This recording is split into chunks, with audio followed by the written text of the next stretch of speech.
Howdy, folks. Todd here. We're live, and we're going crazy here with some technical difficulties from Alfred, so be patient. Come on in, Gordon. Hey, Gordon. Hey, guys. How you folks doing? We got Mike and Debbie Reeder. Come in, Mike. Look at Mike. him. He looks like a crazy scientist.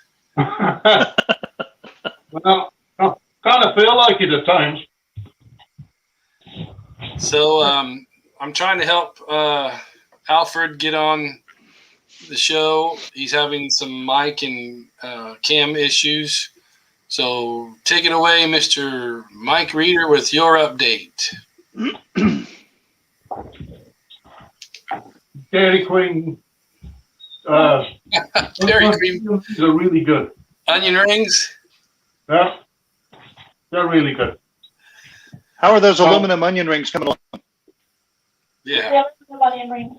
Actually, pretty good. Hey, Miss Debbie, how are you? I am good, thank you. Feels a little strange to be in a workshop in Sunday best, but we were late at a church. I understand. Well, it's good to see you guys. Yeah. Okay. So, I don't know where to start. Well, I see aluminum armature there, but I think you were talking about some. Oh, yeah. I'm Well, looking for it on crops and chips, I can't see it. oh, okay. Anyway, as everybody can see who's on here, this is where all the magic happens. As you can see, it's what you see is what's in the shop, actually. I mean, that's not very big, 16 by 10. So, but it's still a one-man show. So I just like, still like to put that out there. Like, I know a lot of people are still waiting for stuff.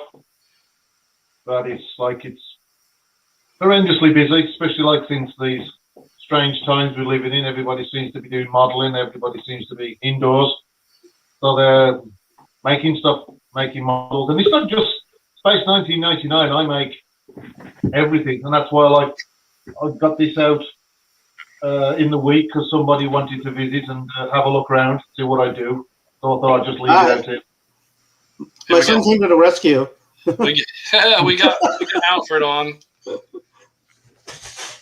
How's everyone? Hey, Alfred, this is Gordon Morgan. How you doing there, Mr. Alfred? You doing all right? Good, good. And Mike and Debbie Reeder, the aluminum gods. Hi. Hi, Alfred. Hey. What's So up? we're gonna let him do a little. He's gonna do a little update on what he's doing in the shop for all of us. Oh, I am? Geeks out there. Okay. Well, right now I don't have anything on the table yet. I have a commission to build Randy Cooper's Star Destroyer for a local client, but it's still sitting in a box right now. I just did the wiring that I did for Sith Planet for the same client that just went out the door yesterday. But right now there's absolutely nothing on my bench because I'm about to start a Star Destroyer tomorrow. All right. There you go. That's cool. I kind of wanted to just talk to you about kind of how you got into this stuff. Tell our viewers, something about how you started building these models. And I mean, you build models, but you also create kits, Right. obviously. So, and I have no idea where you started at. I know I just kind of met you, and as far as on your page and stuff like that. Okay, so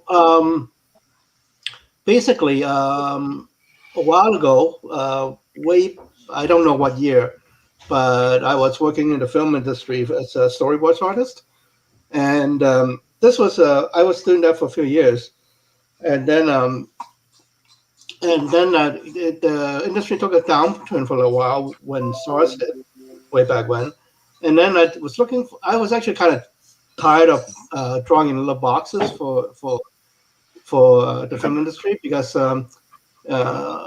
it gets retiring. You develop kind of carpal tunnel syndrome in your arm, drawing in little boxes, and the meetings are always at crazy hours and all that kind of stuff.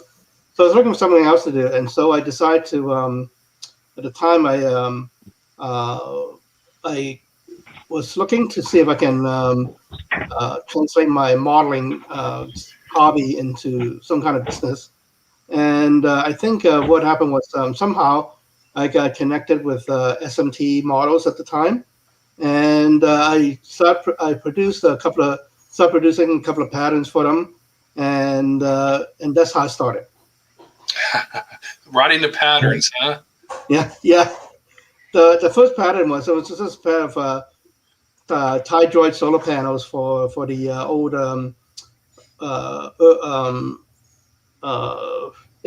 it was AMC or MPC kit. The two 40 scale TIE fighters.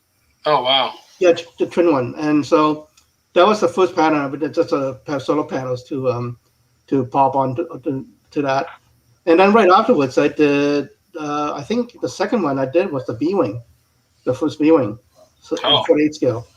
So since then I learned a lot. How to make the patterns better for the modeler, mostly.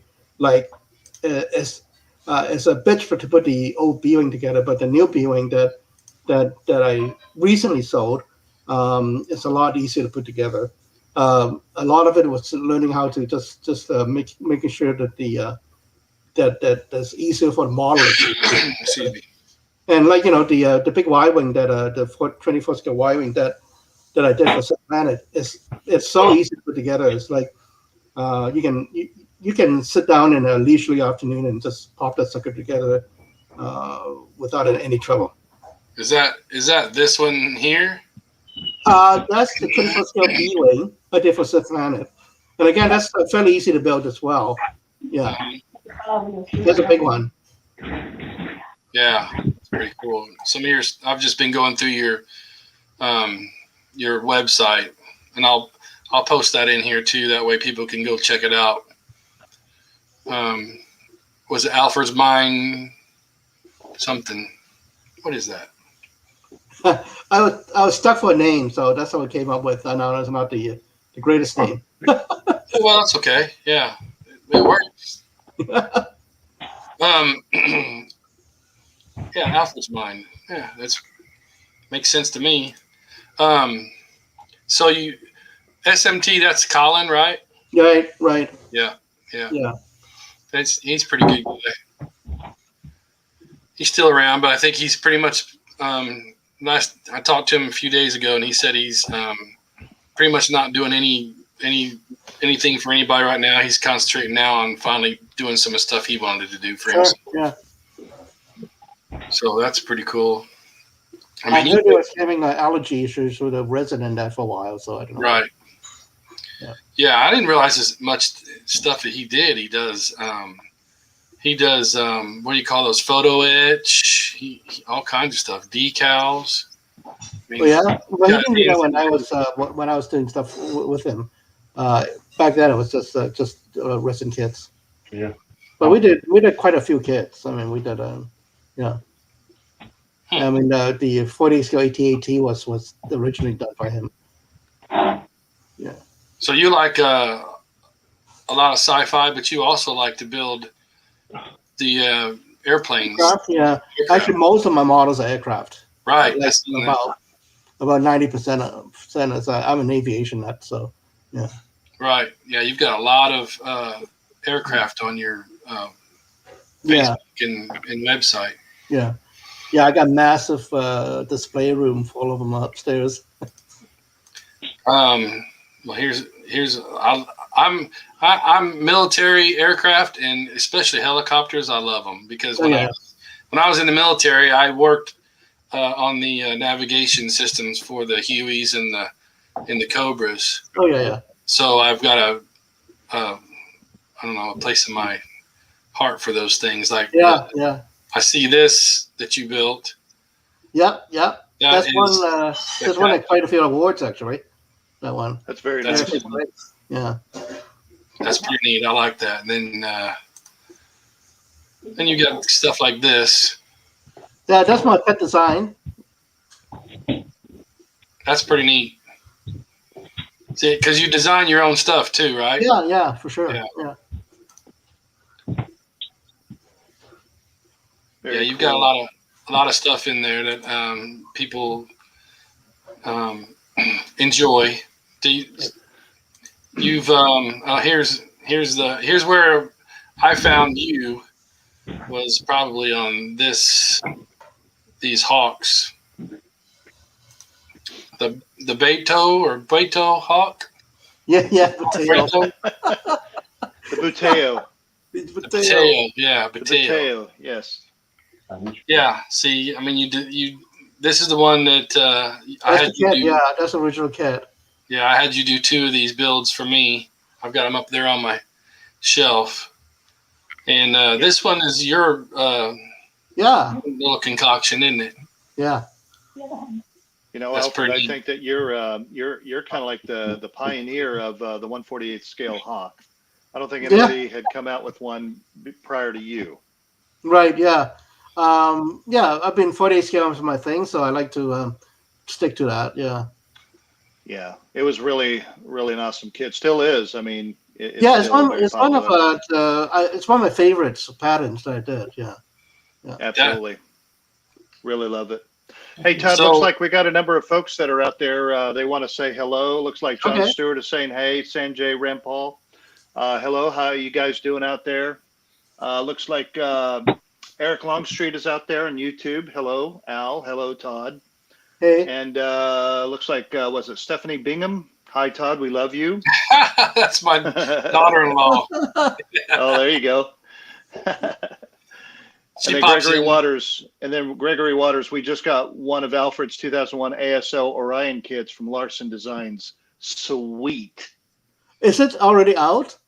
Yeah, apparently. Chris hasn't told me anything about that. Uh-oh, Chris, you're in trouble. I just read what I technology see. catch up with him. So the secret's out. It's actually out.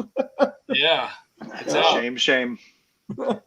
So talking about this hawk, you did this back before there was a whole lot of internet attention. Yeah, that was some information, but not enough.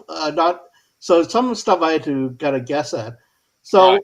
I think it's fairly accurate. The part I didn't have a lot of information was at the back of the fuselage plate before the engine attaches. So I kind of made up some stuff there, but I realized now that.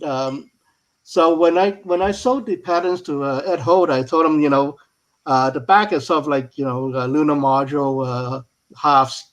So you gotta try to recreate that in small scale, and so he did a pretty good job on that. He scratched for a couple of parts to make it look like the lunar module halves Right. on the original thing. I don't know what it was on the smaller scale studio models. I mean, but I know on the big one it was lunar module halves. Right. You got it pretty close. I mean, I can't complain, especially when there was nothing out there to compare it to. I mean, Yeah.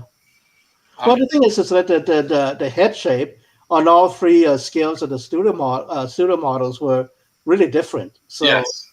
you had to kind of make it look sort of like one or the other and kind of go from there. Yeah. Yeah. Yeah, I like that kit, and it's it goes well with the new 22-inch Eagle. Yeah, for sure. Yeah. I'm sure there's eventually we're going to have one from MPC, and it'll be nice. But this has been a nice addition to people who didn't have MPC anything. doing a 40 scale hawk. Do you know? They are. Right. Oh, I'm definitely getting one. That's for sure. Fingers crossed. Fingers crossed. Fingers crossed, but I'm sure Yeah. I'm sure we're going to see one. Sure. Hey, I- Alfred. I'm Alfred, into that. when did you actually come out with the Hawk when you first released it? Do you remember what year? I don't remember the year. It was a while. Okay. It was a while ago. Yeah. The only thing that was reported on the Catacombs, this 1999 Catacombs site, is it's kind of like a wiki site for 1999. Was 2005, but I thought it was actually produced earlier than that. Dude, like, it's all a blur. It's all bleeding blur. It doesn't help that we're getting a little bit older too, you know. What? You are? Old, yeah, sure. See, Todd's already suffering from it. Yeah, no, I really am too. Yeah, here's your, and you went with some different colors. I always do different colors. I almost never do one from the show unless it's a one-off. Right. I like to stretch my imagination as far as sci-fi goes. Mm-hmm. So yeah, very nice. Really good. Ed Holt's got this kit now, right? Yeah. He's done pretty good with that. I think he's sold quite a bit too. Right. So, had you been building models long before you started doing the pattern work? Oh yeah. I my first model I built when I was 6 years old. I still remember it. And Nice.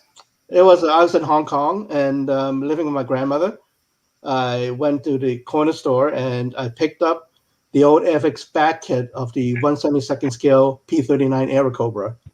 And I had no idea what an Aerocobra was at that time. I just was a kid who thought the little flap, that painting on the flap there on the back kit, it was a neat-looking fighter with a lot of guns, and a lot of guns firing away. That's what got me. Okay.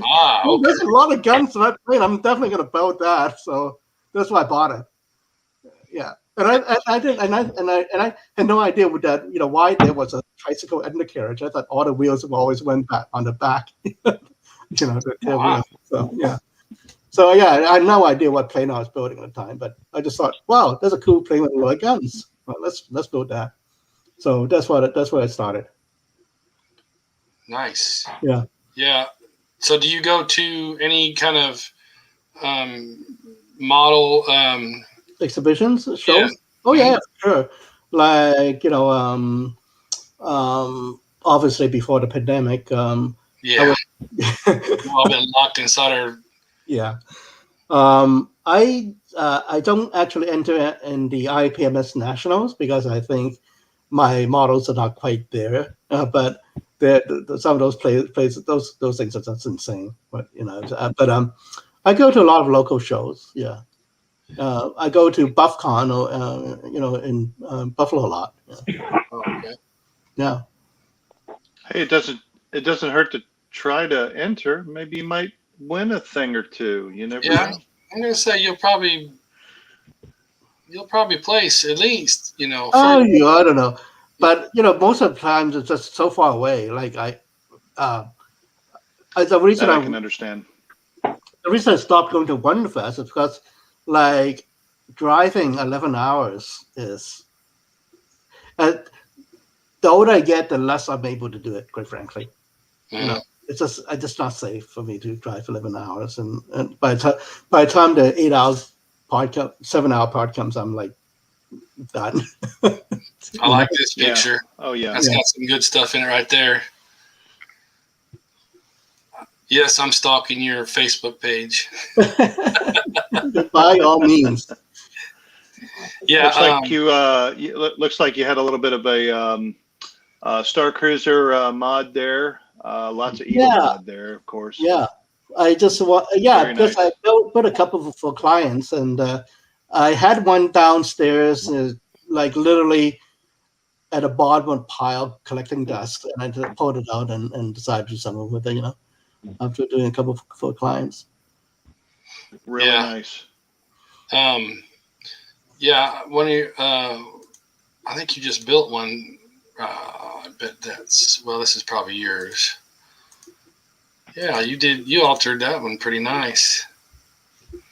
Let me go back real quick. Here, we'll show this one. Yep, that's the one. That's why I just did for myself. Yeah. That's pretty neat. Yeah, thanks.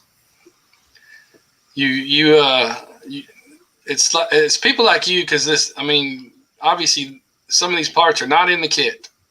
Yeah. So you added your own stuff, so You be bashing. you are, you're a kit basher. Yeah. That's pretty neat. So to do that kind of stuff, you just got to have it in your head, and you got to be able to. You're an artist, basically. Well, plus I got boxes of spare parts, and I just like I gotta use some of this sucker stuff up. You go, I gotta keep this. I'm gonna use it someday, and then you have boxes and boxes and bins of this shit, and then at some point you gotta go, I gotta use some of this stuff. How am I gonna use some of this stuff? Notorious of your kit basher. Yeah. Okay, so I'm gonna guess. I think you did one for our 1999 friend JC George. Oh, yeah. I've done a few things for him. Yeah. Is that the one that you did for him? Yep, it is. Yep, that's what I thought. That's very nice. Thank you. Yeah, I've got several of these kits. I'm probably going to send to you since you do such a good job with them. But I've never been able to. What do you call it? I can't catch these darn kits when it's sealed or it's just the kit. Right. I get the one that's got a bunch of parts and pieces in it. So yeah, it's funny because I still remember when the kit came out and nobody gave it the time of day because it looked like a silly little toy, and now it's like everyone wants one. Oh yeah, now they're a couple $100 on. It's ridiculous. Pretty much, yeah. And they were re-released 3 times, I think. Oh, the Airfix version, the MPC original, well, the US Airfix version. Then you had the MPC Blackbird or Black One version. Yeah. Yeah, it's cool to be able to take one of these older kits that nobody really cared much about and make it look like this. Yeah. It's just that's what I like to see. I mean, I'd love to share this stuff. These our group and I mean we're at over 12,000 people now, and coming up on our shoot. We passed it, didn't we? When did we start? March 1st, wasn't it? It was March of I think it was around the 15th or something like that. Yeah. So we're on our 6th year now. Yeah. What the props 1999? Yeah. Props and ships, yeah. Yeah, so we've been around 6 years and 12,000 people later. Yeah, it's grown pretty big. Lots of members, lots of family here. Okay, I have to say this. Don't take this the wrong way. You guys are insane. How many egos can you build? We're Rick I'm right Robinson. there with you. I'm right there with you, but we got a bit of an obsession. Yeah, we definitely got an obsession going on here. Yeah. That's not a word, but Yeah, I've got quite a few. And no, we haven't taken it the wrong way. You're not the first to ask. Yeah. Story of our life. Yeah, we've got a few. We enjoy it. I enjoy it. Well, it's fun. It's fun, and just the fact that we were able to get that 22-inch Eagle kit from MPC. Yeah, that thing's amazing. It's yeah. And look, and I got the one that I converted into the Defender, but I don't have room for another 22-inch Eagle. Quite frankly, yeah, they are big. They are big. Yes, they are. Yep. Especially when you get to numbers 15, 16, they do take up a lot of room. That's the one you just built recently, I believe. That's for JC. Yep. Yeah. Yeah, that's nice. Got a lot of weathering action going on with that. Yeah. I really like that one. I toyed with the idea of denying that I ever got it and just keeping it for myself. I don't know what you talk about. Who are you again? What? There are certain things that can, Alfred, there are certain things that can be taken into account if you want to, take advantage of that. Yeah. So, looks like you did a Enterprise A. Yeah, I did two of them, and I don't think I'll ever do one again. So the horrors of the Aztec masking was Oh, like the thing is, I can't charge enough when I'm burning this for a client. I can't charge enough to make up that amount of time. It's that spent on the masking and the lighting and everything. It's ridiculous. And the lighting kit was horrible to use. It was just it just yeah. It was a nightmare. I bet it was. Is that the what version of that is? Is that the original The AMT? Yeah, the refit, not the not A. oh, this is a refit, right? Yeah, that's a refit. Yeah, and the thing is that I didn't realize when I was first starting to, but the the decals for the turtle back, the blue kind of thing, they're translucent. Sorry, all the decals are translucent, and they literally broke apart. They're really thin and broke apart, and you're supposed to paint the base of the pylons to match the blue, which you never will because it's blue turquoise. You'll never match those colors ever. Right. You can go through a gallon of paint and you'll never match it. And so, but it doesn't work because the paint is opaque, but the blue that blue turtleback there is transparent. So it just looks terrible. Like when you put it on, it just doesn't look good. Yeah, you did a good I job. applaud people who make this kit look great because I know that they love the ship and they put the heart into it. But honestly, I will never put another one of these. It's just not. It's just not. It's not fun. It's not fun when you start trying to do it, and yeah, I get you. Yeah.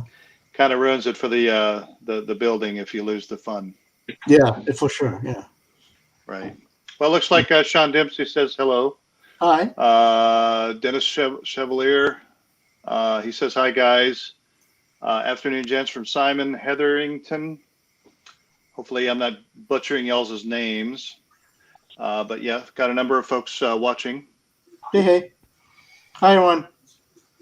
Your airplanes. I know Mike Reeder is going to be like, whoa, but your airplanes that you do. If I had the room. Yeah, you see how many display cases I have upstairs devoted to aircraft. It's just insane. I was just getting ready to ask, do you have these at your house? Yeah, they're upstairs. I know on my Facebook page, if you scroll down, I don't know how many years, but I actually have some pictures of all the display cases that's in the room. When having my kids moving out, then you suddenly require a room. Oh yeah, I'm still waiting on that day for the final. Yeah, the final. 2 down, 1 to go. Yeah, the way you weather this stuff right around in here, and it's just amazing. Thank you. It's pretty neat. And it's just all about it. It's got a personality. Yeah, well, no two people weather the same way, so Right. Yeah. So, kudos to you. I mean, I don't know. I wish I had your talent to do that stuff. Pretty darn neat. Well, so what else do we want to talk about with you? Well, what's on the horizons? What you got going on in some of your projects that are coming up? Yeah. Well, I have to do Randy Cooper's Star Destroyer for a client, as I said. That's going to take at least a couple of weeks. It's going to have, it's got lighting and all that kind of shit that I put in there. Only a week. A couple of weeks, I said. A couple of weeks at least. Okay. And then I don't know what my next personal project is. It's probably going to be one of the airplanes I have. I don't know which one yet. You don't know. You just whatever you feel like. Yeah, I kind of look around, and I have a stack of maybe 50 kits, and there's some new ones coming out that I would love to get a hold of. So sometimes I get a new one and I immediately dive into it because Oh yeah. because it's, I just can't can't keep my hands off it. Yeah, these jets and stuff. I love this kind of stuff. Yeah, the Skyray is it's a beautiful plane. Hey, Alfred, have you had the opportunity of coming down to the DC area to go to the Air and Space Museums? Oh yes, I have. When this is a long time ago, but when the Nationals was in Washington, I went to there. Yeah, I was there. Gotcha. It was great. You just went to the downtown one? Yeah, well, the one in National Mall. Yes, that's the one downtown. Yeah, I didn't know if you had the opportunity of going to the one, the Udvar Hazy out at Dulles, where the No, Space Shuttle Discovery and the SR-71 and all that's out there. No, I did not go there. Like I said, I was at the Nationals, and so time was kind of limited. So, Gotcha. and plus, I'm also an art lover, so I also had to go to galleries there. Okay, well there you go. Yeah. Yeah, lots to look at on the mall. It was overwhelming. There was so much to look at. Yeah, you just can't do it all in one day. That's for sure. Well, I was there 3 days, but I needed a good week to take that all in. Oh yeah. Yeah, I'll definitely go back. If you're ever in town, let me know and I'll take you over to Udvar Hazy. Oh sure, yeah, that'd be great. Yeah. Yeah, these That goes for you too, Mike.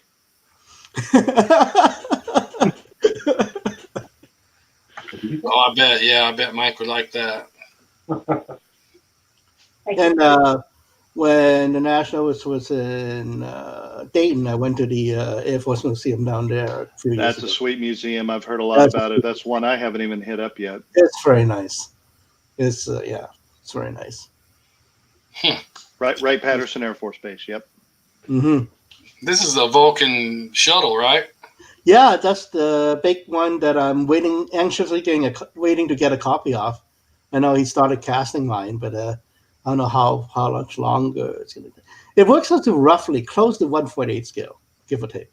Oh wow! So that's not the that's not the small one. No, this is like 3 feet long. Wow, that's huge. Obviously, you're going to put some lights in it, or no? Oh yeah, for sure. Yeah, I think so. Who's doing this? Chris Larson. Larson, okay. Yeah. Nice. Very cool. Yeah, I'm anxiously. I don't know where I'm going to put it, but Right. It's so you just freed up a bedroom, didn't you? Yeah, there you go. That's funny. You do some dioramas type things too, don't you? Yeah, I love doing. I love doing the dioramas, the vignettes. They really let me kind of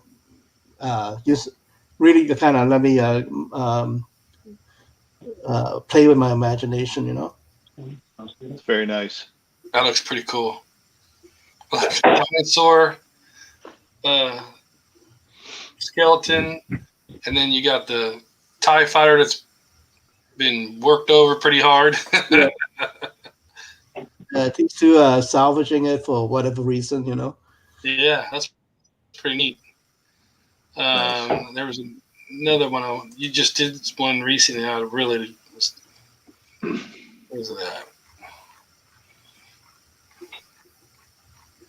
Oh yeah, here it is. Oh, the alien, the alien one with the bus. Yeah. So yeah, that's pretty cool. When I read a review of the bus kit from Revell, Germany, and it's amazing kit. If anyone wants to build a bus, London bus, that's the kit to have. It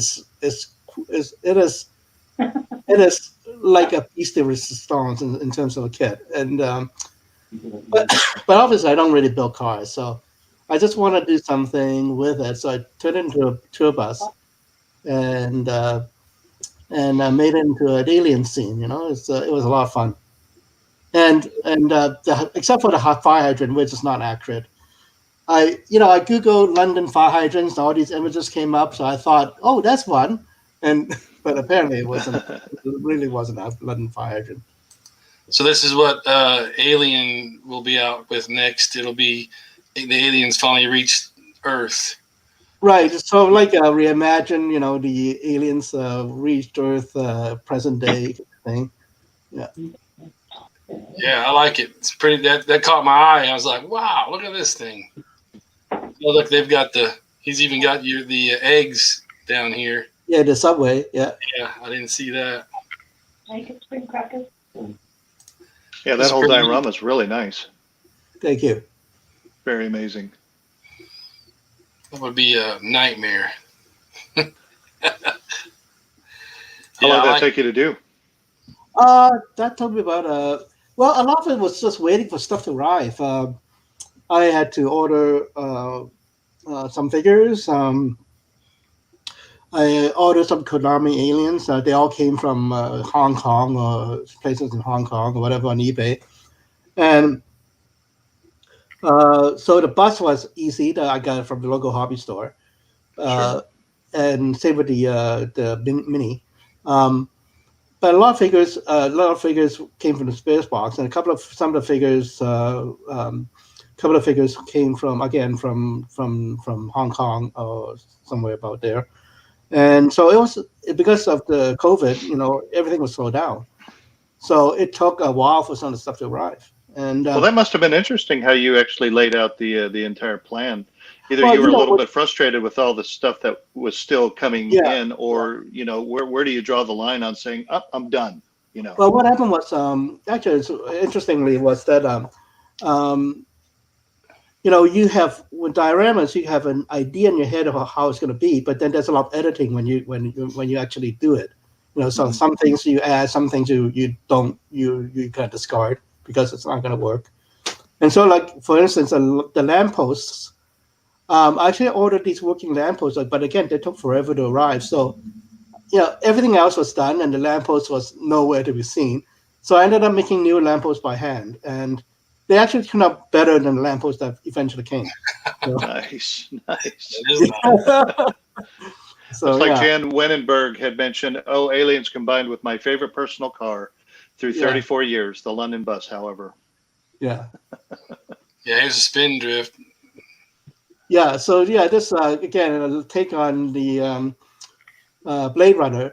The only thing is that obviously the android is not like the android you see in the show, so the movie, because the thing is I want to define it as an android. So this could be, I don't know, an old model or something. Mm-hmm. Yeah. Before they had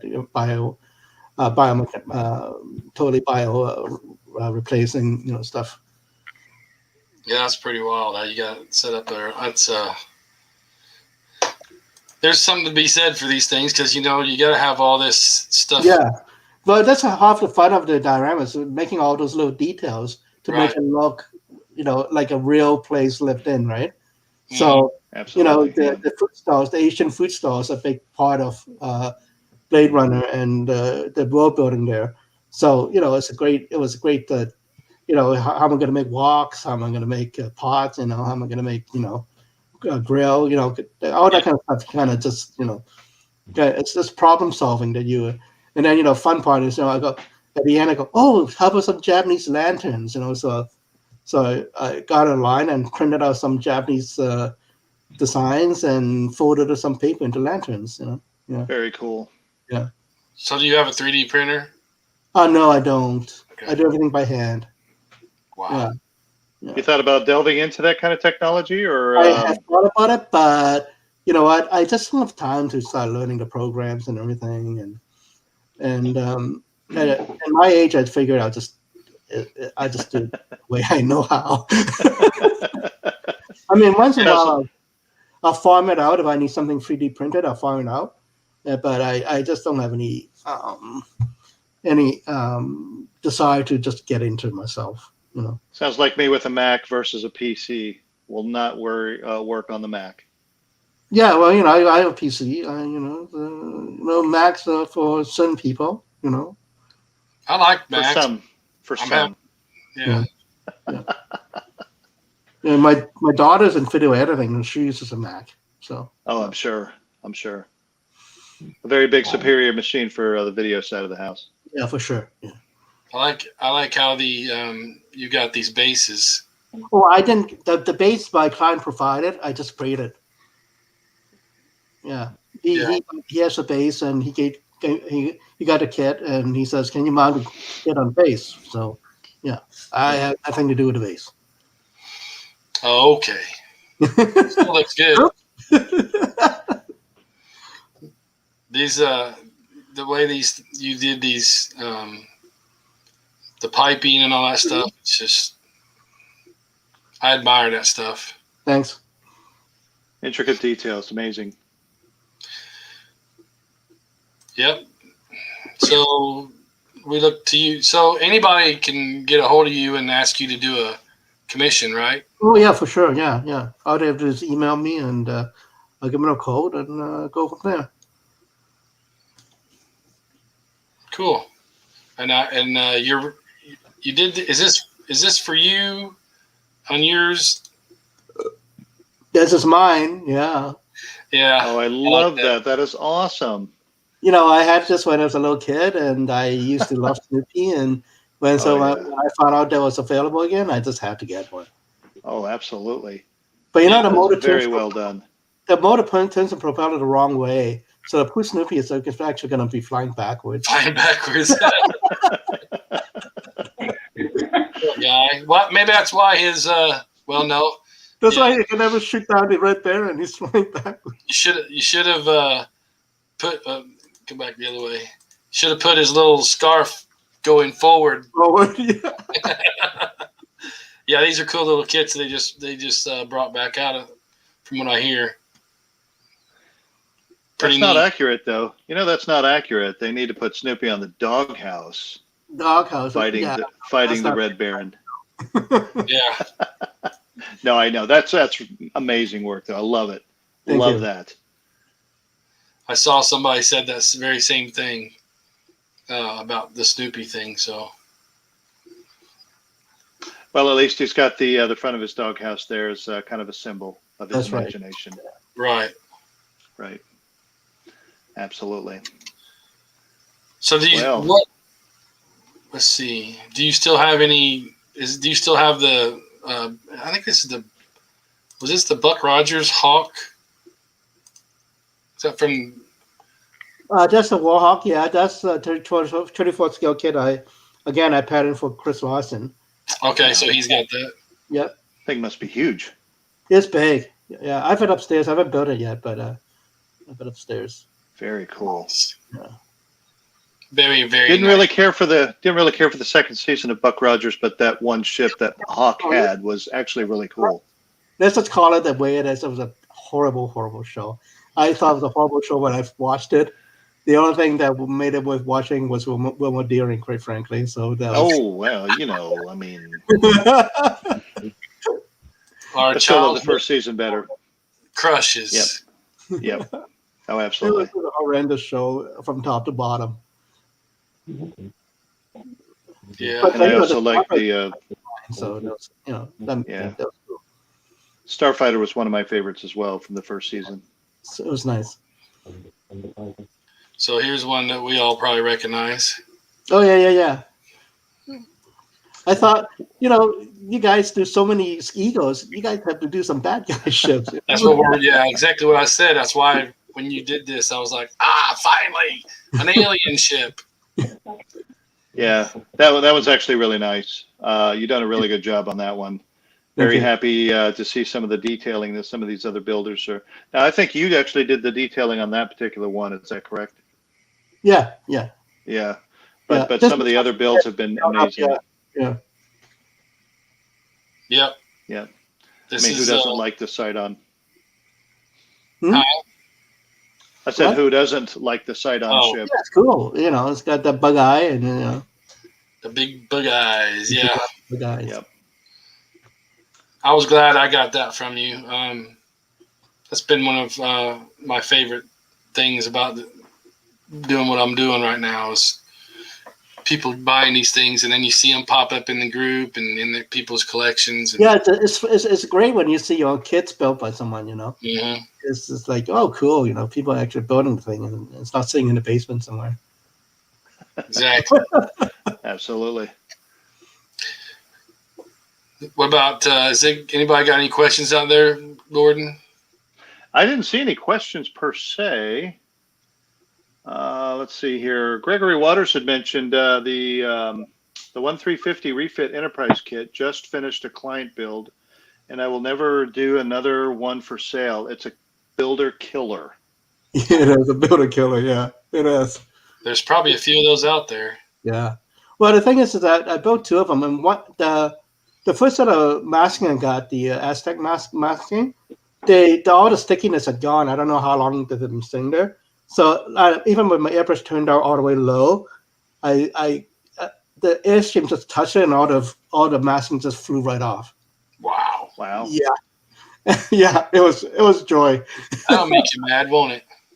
And the second set I got for the second build, it was a different manufacturer. I don't know who did that. Some of them worked really well, but it was printed on several colors of frisket, and some were really rubbery, and some were really kind of crinkly. The crinkly ones wouldn't bend around even the smallest round, and the rubbery ones, the paint reacted with the rubber, and when I peeled off, all the stickiness stayed on the saucer, and so I had to try to get that off without. It was beyond horrible. From the 1999 world, did you have any other kits in mind that you would like to do in the future? Say the Super Swift or something of that nature. Maybe the 172nd, 148. Me to do it. I'm sorry. Unless someone want to pay me to do it, I'm not doing it myself. No. I kind of stick to 148 scale, and so not many of those things kind of work out in terms of kit size. Not Well, many. how much am I going to have to open my wallet for a Super Swift? What scale? 148. I'd prefer a 172nd. One, right? I'd prefer the 172nd version for the 12-inch Eagle. I have to take a look. I have to think about it. I have to. I can't. I'm not going to give a quote right now because I'll be held to it with all these witnesses. Man, you really you got him rolling. Mama says it doesn't hurt to ask. Yeah. I don't know. Well, I have to. I would definitely have to think about it. Email me, dude. Nobody has. Email me. We'll talk. Yeah, not a problem. Nobody's done it, so be kind of neat to see. Bill George has actually built a personal 1/72nd scale, or a small one. I think Mike even provided the aluminum for it. Would be horrendously expensive. Yeah. Oh, yeah. I'm sure. Yeah. I remember. That's some of the display cases. I was just saying, this must be your display cases upstairs. Yeah. Gotta love IKEA. I'm just kidding. They are IKEA shelves, because you can't afford glass cases if they're not by IKEA. Right. Right. One of these cases for IKEA costs like less than $400. If you actually bought a real furniture glass case, can you imagine how much you would have to pay? Yeah. Looks like there's a number of folks that are already. So Looks like there's a number of folks already agreeing with the Swift idea. Hint, hint. The thing is that the Super Swift, anyway. I have to tell you that I don't think I'll be producing kits anymore, because finding a caster is very difficult, and plus I have to pay casters in US dollars, and I'm Canadian, so the exchange rate kills me. And and honestly, if the kit doesn't sell, I'm taking a bath. So right, I understand that. Yeah, so I may not be producing kits anymore in the future, unless it's something small, maybe. But then nowadays, when something small, you can print it on a 3D printer. Most people. So I'm sure. Yeah. How fun is that? That is the dropship, right? This is the kit I did ages ago. Yeah. Very nice. Yeah, you've got quite a collection. You looks like you're really into World War II stuff. Oh, I'm into all. I'm I don't do World War One, but after World War One, anything goes. Gotcha. That's a nice Yeah. B1B up there too. Yeah, that's the horrible Revell kit. I got the kit for like $10, at a swap meet, but then I spent Nice. $150 on upgrade parts Jeez. because nothing is accurate on that thing. Yikes. Wow. Yikes. Yeah, I know the feeling though. I've done that a few times myself. Yeah. Here's some more of your dioramas. Yep. Those are pretty cool little dioramas. So the one on top left is the pilot's room. That one's called Go Talk. The one with the police speeder pulling over the hot rod is called the Classic. Mhm. And the one with the surviving pilot with the B-wing is called join the Rebel Alliance. They said, live a life of adventure. They said. Wow. Yeah, these are pretty cool. So Sylvain Labros, he had asked any model you really would like to build for yourself, but did not yet, sci-fi or other theme. A lot. There's a lot that I listen. If I can only had all the time in the world. Yeah. Is there one that really, I mean, you want to do, like top priority? I'm sure there is, but off the top of my head, I don't know. Gotcha. It's like, what's the song? And you know the song, but when you ask, Can't think of it. Yeah. you just don't care. You got to pull out your Shazam. You got to pull out your Shazam app. Yeah. The old age doesn't help either. No, absolutely not. Do you have time to go get a whiskey while I'm talking to you? Maker's Mark. Yeah, these you've got quite a nice little collection. Thank you. It's impressive. I have at least 400 models built at home. Mm-mm. Yeah. So, have you lived in Canada all your life? Well, I came to Canada when I was 8 years old, but yeah, after that, pretty much. Yeah, it's very embarrassing if I go to a Chinese restaurant. I can understand everything they say, but I can't read it and I can't tell them what I want in Chinese. They look at me like, "Oh, you sad, pathetic soul." Sorry. I want this.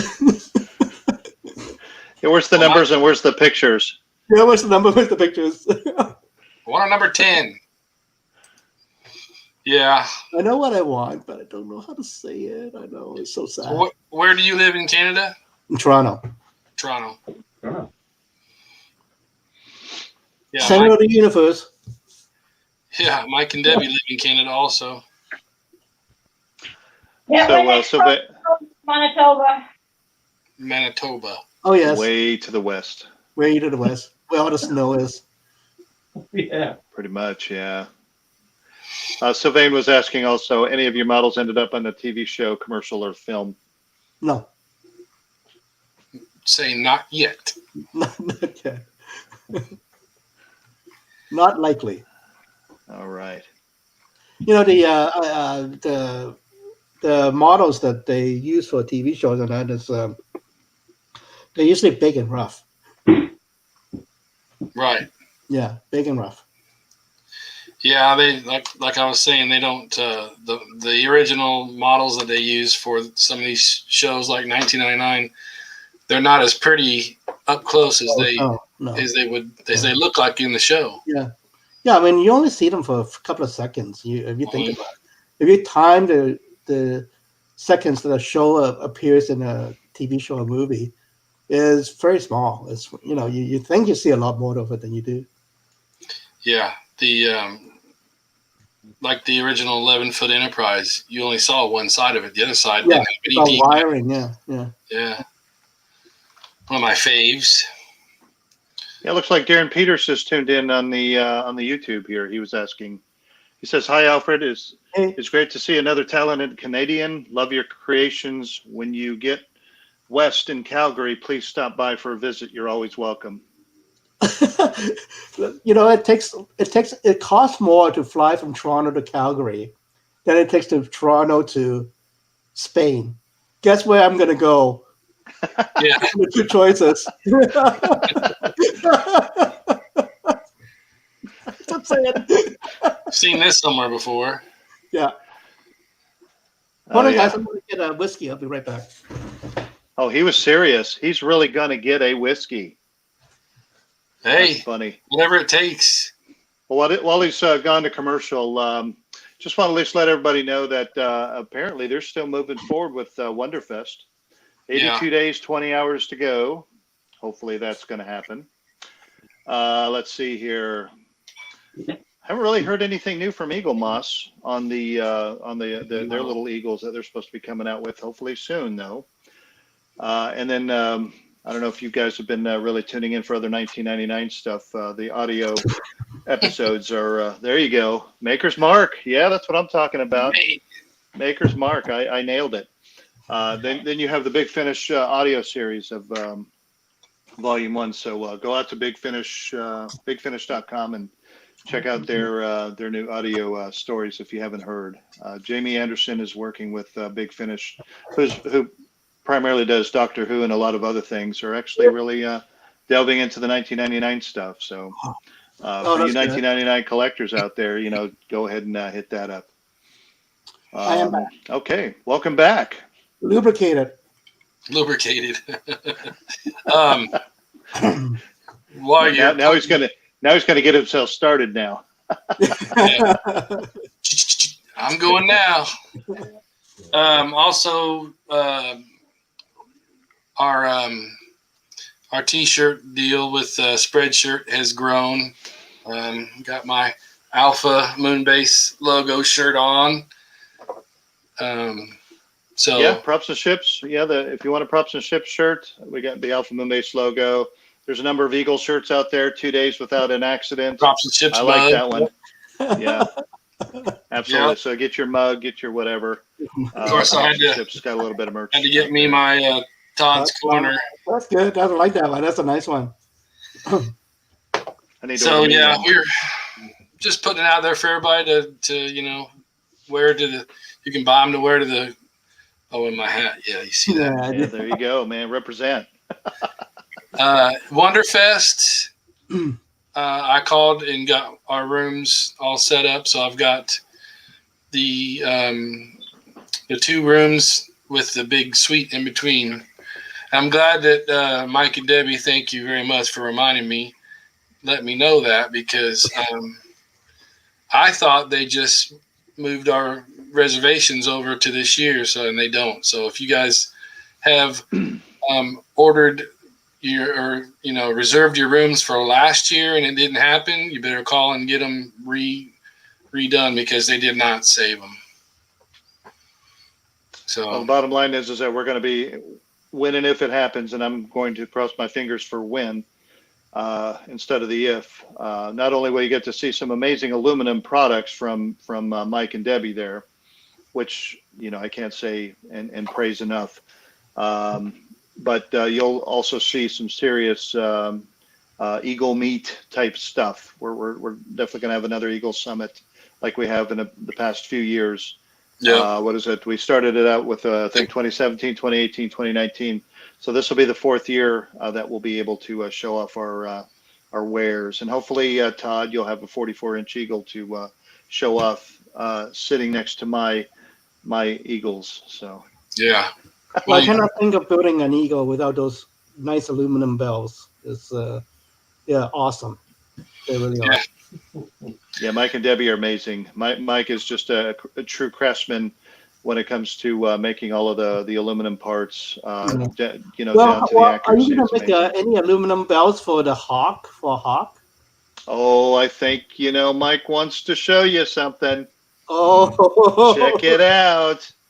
Check it, and he was unprepared too. It's like he's got all this other stuff. Oh, I forgot the Hawk. Yeah, Oh, there we go. that's Oh, a studio. okay. Yeah. Well, how about Very 48 cool. scale though? How about 48 scale? How about 48 So Yeah. I thought you made 1/72nd scale. I haven't seen the 1/48 scale version. Yeah. I'm sure he has, and of course He he's has those not ones prepared. Do you have Go ahead, 48? Debbie. He's gone to run and fetch it. He's only 40 steps to the house. Why aren't you prepared? Why isn't it sitting on a table, sitting in front of me, waiting my Everything appetite? else is.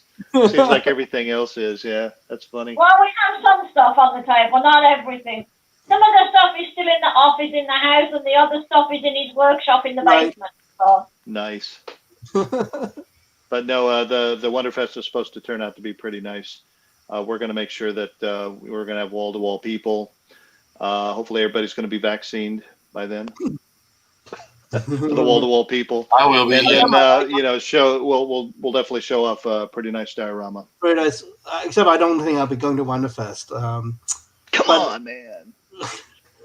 It's 11 hours driving. It does not for me. I can understand that. I can Yeah. understand that. I got my COVID vaccine 2 days ago. So Good for you, man. That's awesome. That is Yeah. awesome. I am on the all others list. Oh, others. Absolutely. All I right, think here we we made go. Oh. Here we go. Here we go. The 170 So it looks like the 172nd. Yeah, Okay. What's the 148th? there it is. Oh. Where can I get one? A couple. MikeReader.com. Huh? So yeah, that's the 148 that you crafted Okay. But where can I get that engine bell? from me. I know. So yeah. Okay. So you have to send me a link or something. Yeah, I well, don't know where you are. But on Facebook, we'll just. I'm on Facebook. Mike's, just go to Mike's Machining. Mike's Machine. Okay. It's on Facebook, so just order from there. Okay. Great. I will definitely get them.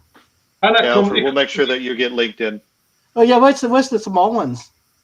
I sold them because somebody wanted them, so I had to take them off. Okay.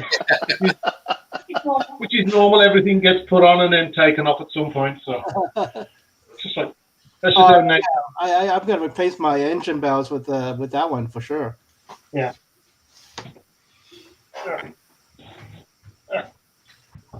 Yeah, definitely. I know I wanted to ask you too. Apparently, I believe you like music too, don't? You Yeah, play, I do. Yeah, You play guitar? Is that what it is? I do. Cool. Yeah, I saw a couple photos of you with a guitar in your hand. I didn't know if you were actually playing it or. Oh no, I play. Yeah, there's a video of me with trying to play with the cat on my lap, trying to hold up the Yeah. guitar and play, and not have the guitar crush her. That's, It was pretty fun. So, and you're obviously married and with children. Mm-hmm. They're grown up and Moved out. Yeah. mine Hey, too. but- Hallelujah. Most of mine. Our son is with us right now because his girlfriend is visiting her family out in Vancouver, so he decided to stay with us for a while. Very cool. That's nice. Yeah. So, So it looks like J Hood Creative. Is that Jamie? yeah, that's Jamie. Okay. Looks like he's listening to us on YouTube. He's Okay. mentioning, hi guys, listening while working on the stun gun and comlock box painting. Very good news. Very good news. Yeah. Working on Helena's face right now. But hey, that's awesome. I'm really, really glad to hear that some traction's being done on the stun gun and comlock kits that are coming out from round 2, MPC. Definitely. Let me see if I can. And let's see here, Sylvain Labros. What, Gordon? Illumi what? Oh, he's trying to be funny. That's funny. Alfred, Darren, Mike, Marco, lots of Canadian talents. Do you feel the pressure down there in the USA? Sylvain, my motto, I don't build, I buy. So I feel no pressure whatsoever. Not one bit. That's So, why we have people like Alfred. I need this built. Okay. No problem. Absolutely. Anyway, so Mike, what kind of other goodies did you want to show off while we got you on? Yeah, I've got quite a bit to show. Anyway, let's put you up on there. What? Oh, hello. What? Make your screen big. Yeah, I'm trying. It's not. Huh? There we go. There you go. Yeah, so I was watching Alfred's stuff. That was quite an impressive collection of aircraft and stuff you do there, that was pretty sweet. Because although I do machining for mainly sci-fi, World War II aircraft is my principal passion. It actually still is. I'm just a big when it comes to sci-fi models, which is getting there. But I've got over 650 World War II aircraft, thinking I was going to make one of every variation of British and Commonwealth aircraft, but like 500 models later, I thought, I'm never going to end on this. No, it's not going to happen. It's like, you think there's only a couple of Spitfires, and then you find out, like, no, there's a few more than that. I have 11 Spitfires built, and 2 more in the stash. Yeah, I have 5. And I haven't got a single Seafire yet. Yeah. Oh, I've got most of those with some of the oddball stuff that was, one-off or a prototype. So trying to get those, it's just terrible. So I have 11 production Spitfires built. They're all different variants. And, there's quite a few. Some with floats, some with extra fuel tanks. It's a nightmare. So I've stopped at 500, and I thought, not going any further. that is it.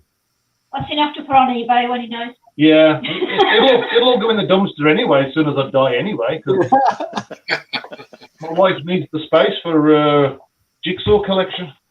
Yeah, my kids were just talking about that over Christmas. What happens when I die? Well, all the models just go in a bin. That's right. They're called estate sales.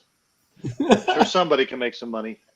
Oh, that's right. So, but anyway, this is my Emporium, Mike's Emporium, or Little Shop of Horrors, depending on which day you catch me. That's one heck of a Enterprise radar dish you got there. Yeah, that's Thing's huge. That is that's for the I don't know what is it, 1/187 6-foot fiberglass model I made. Okay. Goodness gracious. And that's the 1/350th, so you can see the size. Right. So you trying to get the camera. There you go. So that's 1/187th or something stupid, and that's like the 1/350. Man. So it's Todd, you got one of those?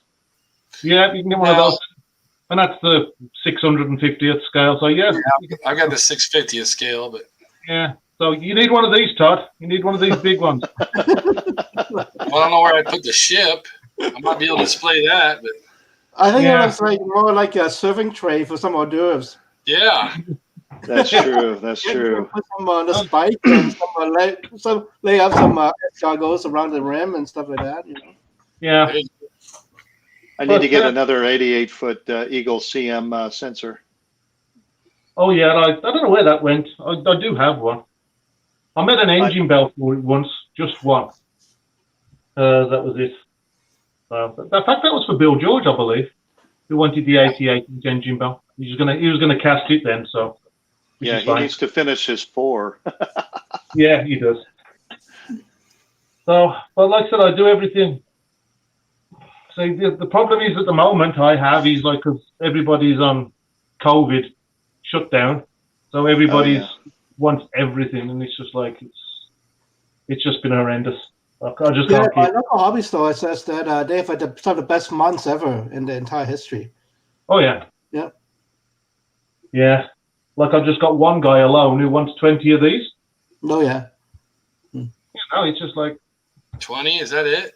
20. Yeah. Only 20. Wow. That's his second order for 20. Is that for the Salzo? No, No, this Is it Salzo ones? Yeah. they are for the Salzo, but this is for somebody else who's building squadrons of the things. And then I've got these things, which you probably know what those are. I broke the two things off. This is a 3D print. That's from, I don't know what it is, the ray emitter. So I've got, like I said, I've got tons of those I'm working on, about 27 of these. They come in sets of 3, I believe. So that's that. And I've got the disruptors to do and various phases that I'm in progress with. So, you know, it's not just Space 1999 I'm into now. I'm into, like, everything. Like, you know, like I don't know if you've ever seen these things from Blade. It's not, doesn't have the blue juice, but it's, needles come off. I've got to be careful of this, because last time I did this, I cut myself. So, you know, so I'll make these. And, like, these are still popular because it's Blade. And then the grenades from Aliens, you know, with Vasquez and whatever his name was, Gorman. You know, just press the button and you blow up. Nice. But yeah, but actually, like I said, I did start out primarily with Space 1999, but like Trek seems to be catching up pretty darn quick here. And so yeah, I do Star Wars. I do the laser barrels for the gun. Yeah, for the X-wing. So that's all studio scale, by the way. So I'm doing that. You know, Aurora's earpiece. Oh yeah. Very cool. You know, and like everybody's favorite thing that they used to get from Radio Shack, like the little. Oh yeah, little knobs. Yeah, these are so popular. These go on the cage communicator, I believe. Mm-hmm. Like this. Like I think they got it from Radio Shack or some sort of Radio Shack device, but like what the hell? Well, like you said, that seems to be everything. But well, hey Mike, don't let folks know that you're doing that on the hi-fi side of the house. You know, the old Pioneer and the old realistic receivers and everything. They'll put you to work for that, making knobs and stuff. Yeah. Oh yeah. Well, I used to have those in the 80s. I used to have a realistic tuner and amp. But, yeah. You know, and for those who like Terrahawks, I'm into Rolls-Royce grills. I mean, you can see that. That's sure. It's a shiny beast. I've got to admit, it's pretty. That's pretty neat. Yeah. But I'm still, again, my passion is still these. I've still got lots of these to make in various forms of making, but they just take so much time. Yeah, that's how they start out. Yeah. Well, no, that's how they start out. So, you know, it goes from almost a solid block of aluminum, which is what it is. Right. And then eventually they end up to that. And it just takes that many people who just want stuff, and because a lot of people actually come up to me and say, "Oh, you're just going to bang these out on the CNC?" Well, no, they're machined. If you look behind me, like everything's just regular machines, and it just takes. Oh, change the picture. Picture. Oh, we can. Mike, I think you need a whiskey. I think you need a whiskey, Mike. I need more than whiskey at times. The shop is what it is. It's all the stuff you used to learn shop in high school. It's like, you know, yeah, regular machines and one by one. Yeah, I got nothing. I got nothing fancy. I sometimes will get someone asking me, "Do you have the computer files for some kit that I once did?" And I said, "No, that was all done by hand." Oh, yeah. It's like I'm talking a different language. Oh yeah, so many of the kids nowadays are so spoiled with automation and technology. Yeah. So anyway, getting back to what we should be talking about, which I suppose is the Comlock and Stunga. So I've obtained the drawings of Jim Small, because he apparently is working on the. Or he had some connection with it. I'm not 100% sure. I haven't talked to Jim for a while, but he did send me the drawings, so I actually made prototypes. So that's the end piece, which you can see that. Very nice. I actually, the one that was in the kit has 64 holes, which was that was a lot of holes. So, but somebody from the UK sent me another picture of a screen used com lock. I don't think it was the working one or anything, but it had the more less hole pattern. So I went with that because otherwise 64 holes is like a nightmare trying to drill 1/32 holes. So yeah, the working one never had a piece because of the wiring going into it. Yeah, I think that, but there's probably a couple of different hero versions, or the ones that you just see in the hand. And some have the holes like you see in the kit, and some had the simpler pattern, and some, like you said, had no holes at all. Well, what I'm really impressed with, Mike, is that how well the parts fit on the Eagles. The engine belts and they just fits perfectly, and you don't even have to glue it. It just kind of fits right in there. Yeah, it just stays there, and it's like perfect. It's like wow, that's amazing. Yeah. That's beautiful machining, Well, for the most part, I have to buy the models just so I can fit the parts to it. Sometimes I don't even think I'll ever build the model like this thing. They get grey. Well, like this for one. It's the round 2 Hawk. Yeah. It's never going to be built. It's just primered, and then I just added just so I could fit the bells, which is what that is. Well, it's primered. All you got to do is paint it white and do some weathering. I could do it should literally take you a day. I know. But I have that many projects on the go. Actually making models nowadays is just, it never happens. I've got kits just stacked up in my other workshop in the house. So primering it actually is not a bad idea because it points all the attention to the aluminum. Well, yeah, that's true. True. The only one that I am going to paint is my 44, which is downstairs in various stages of. Now that's something that should not be just a demo. Yeah, that will be built. That will be built eventually. So anyway, I've got the comlock bottom done. And then I've got the emitters. And you can see those. They just, I don't know, you see that. There you go. So I've made those. The stun gun. Yeah, these are all the same size. So they must have the slot deepened for as you go. But they're all the same. Are those very similar to the ones that Jim you provided for Jim Small's kits years ago? Yeah, and the Century castings, they're very similar, just slightly different in sizes. You can see the 4 together there, but they're all the same thickness. So that helps with making these things. Because for some reason I still have a set of your aluminum for one of the small kits. And then I've made all the buttons that go on. There's just little tiny buttons. Right. That's just a plain button, and then there's one with a conical dome, but you won't see that in the shot.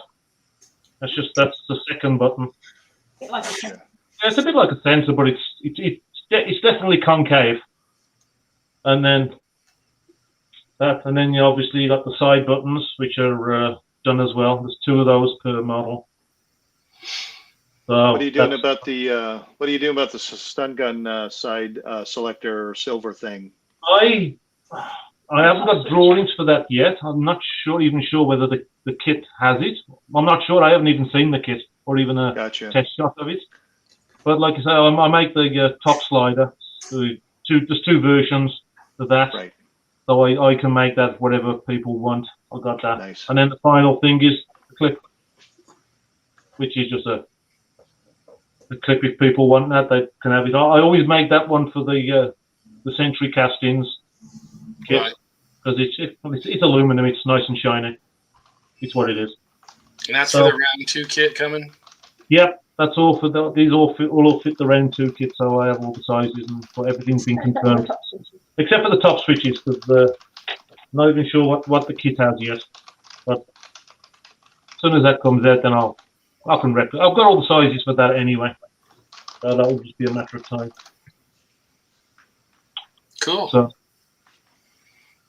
Yeah, did you get a little bit of your reference from the Comlock from Roland as well? where? Roland Cormier. Cormier. Cormier. Roland Cormier. No, I got all these dimensions from Jim Small. Oh, He okay. just sent me screenshots of the actual thing, and then he put all the measurements inside of it. So that was it. Very, very nice. Very nice. Looking forward to seeing a nice build up with all of your aluminum on it. Yeah, that'll be nice. But that'll be. I don't know when the kit's coming out. Soon, I guess. It's June. Is it June or July or something? Probably sometime around there. Yeah. So that's that. So that's me. And I take it you're going to be coming to Wonderfest if Wonderfest happens. When? Hopefully I'll be coming to Wonderfest at some point. Providing the borders are open Yeah. and we can get a shot. Oh yeah, we got to Right. get 2 shots. There's you can see that. The command module sensor. That's Oh, it. yeah. That's for the 14-inch. That's all I make for those. Yeah, I was going to say. I think you were wanting to offer at least something for the 14-inch. Yeah, I do the 14, and I do the attitude thrusters as well, which is like the RCS thrusters. I make those too, and that's about it Yep. for that. Like those? Yeah, that's it. Oh yeah, I make the blocks as well, because it's just otherwise you got to start drilling out the little plastic blocks that come with it, and everything's all molded into one. So I thought, just as easy just to get some square section, drill some holes, and then everybody's good to go. So that's it. You got it. What's the absolute smallest RCS you've ever produced? I made one for the 8-inch, the AMI kit. Mm. Was it for Harold? You did some for Was it for Harold? David Pearson. Yeah, I think it's Pearson or it was Harold. I'm not sure. I just made a pile of them and I just sent them somewhere. And that's all I know. But I have to say, these are smaller than the 12-inch. This is for the that's for the Hawk. Very nice. That's for the 172nd Hawk. Those are smaller than the Eagle. But I think I did make some for the 8-inch. Yeah, he did some for our David Pearson builds. Remember? Yeah, that's right. Yeah, I made the bells as well for that. I don't have any. Kind of sold everything. I'll believe you. I really can't tell, but I believe you. Yeah, it's Can't keep stocking. no, can't keep stocking. That's my only trouble with. I tried to do Head up, guys. Okay. Okay. Yeah. Thanks for being with us, Alfred. Hey, no problem. Wonderful to meet you, sir. Have a good day. Have a good day. See you Yeah. later. Yeah, like I said, keeping stock is. I try to keep a stocking of everything, but it doesn't work because like as soon as I make it, it sells, and then I'm back to where I am. But like I said, I'm having trouble just keeping up with regular work at the moment because obviously I thought with COVID everything would be slacking off because people would have a bit less cash and No, no. it got worse, didn't it? Yeah, it just got ridiculous. Got just too ridiculous. So, but I am. Well, so I'll try to keep busy. I've got plenty of these to make, which is the cat's paw. Yeah, the Cat's Paw Enterprise. Yeah, and I'm trying to do a different varieties of Trek ships in the cat's paw theme. So that's going to be the Kelvin. Eventually, that's why it's got a different slot in because it's just a slot. Mm-hmm. So I'm going to do a whole Very nice. range of cat's paw style ships. Eventually, everything is eventually with me. I'll get to it sooner or later, but yeah, but there is a lot of people out there, and I'm grateful for their patience. Some people kind of want it right away, but like there's nothing you can do. You just gotta be honest with the people and say, well, I've got people just lined up, because because that's why Debbie there behind me. She sort of like has to run the show from the office, because a lot of people, when they contact Mike's machine and all through email, they're talking to Debbie for the most part. They don't know it. But they don't. But They do come in the shop too and do scribing. But she does know some of the differences between Eagle 1, 2, and 3, and she knows all the hawks. So she's getting there. She's pretty Nice. clever when it comes to that stuff. So If it gets too technical, he has to wait a day or two for him to answer. But yeah, I try to keep him on track and make stuff get out the door as fast as you can. And that's right. I clean up in here, I scribe in here, I sew. I remember I was at a Comic Con in Calgary. There was like 160,000 people there, and then it was mainly all cosplay. But I made these. I just made this for a joke, just because it was like a GI Joe size Batliff, and then I ended up selling a dozen to the was it Vulcan Tourist Association, that place in Alberta that's just turned itself over to like the Trek universe.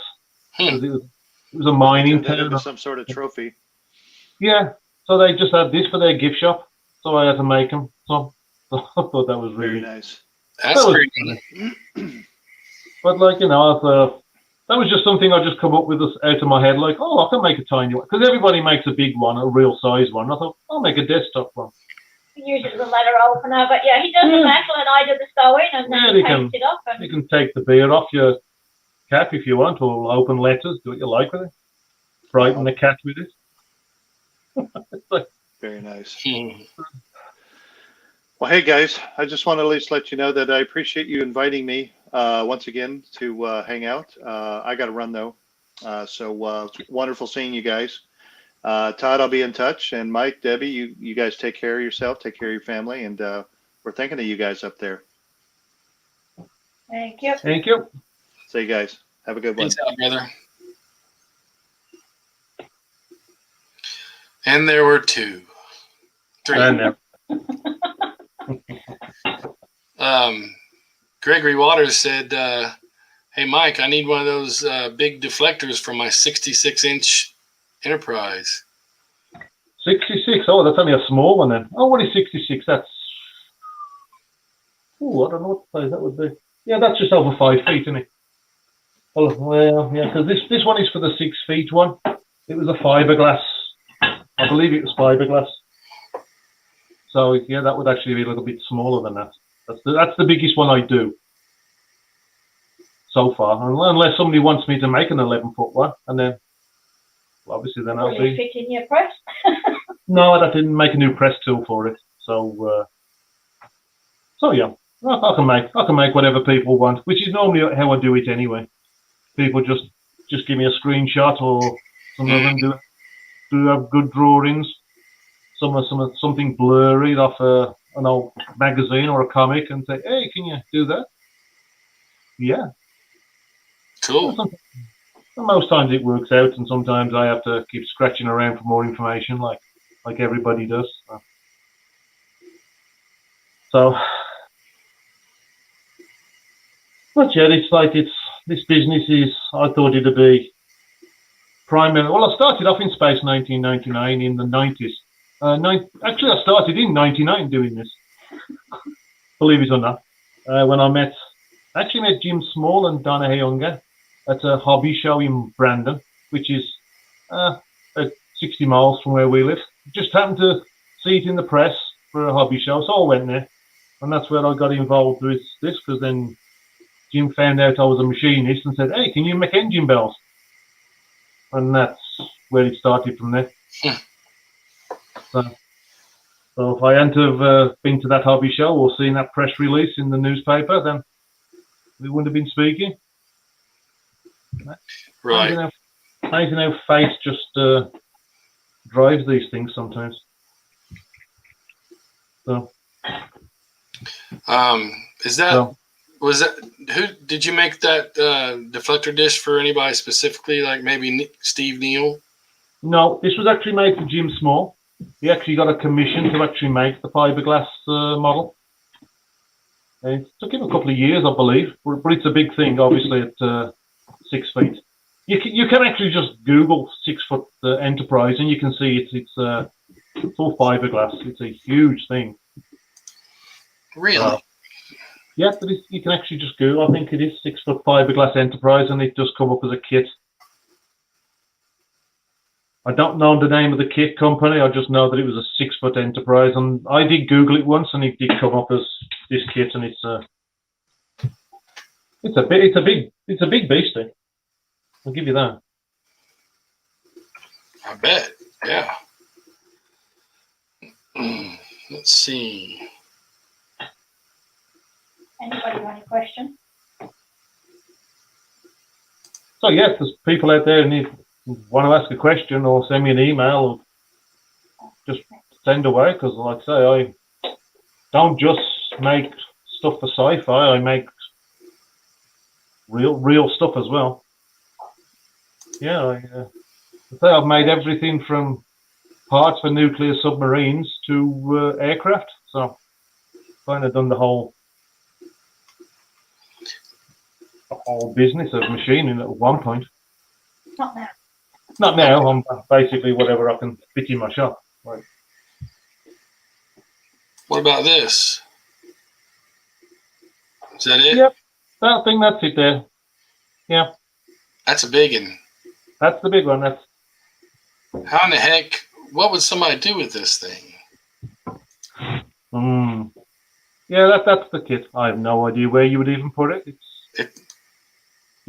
That's it. That's the baby. That's crazy. Yep. That's right.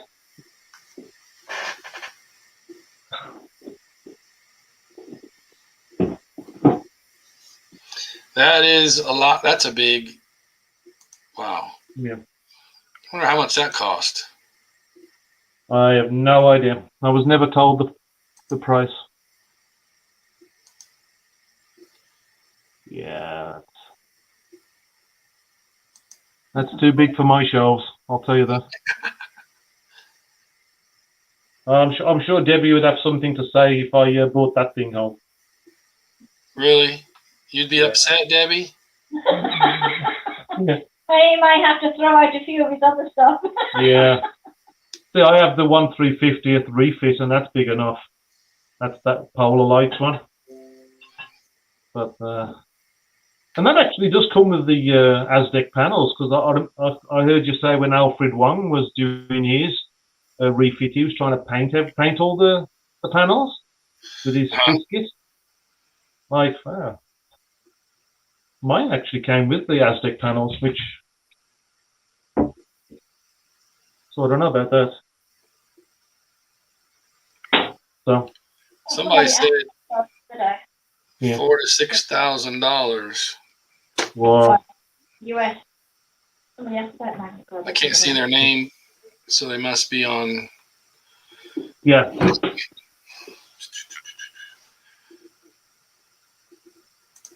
Somebody said $4,000 to $6 grand, Todd.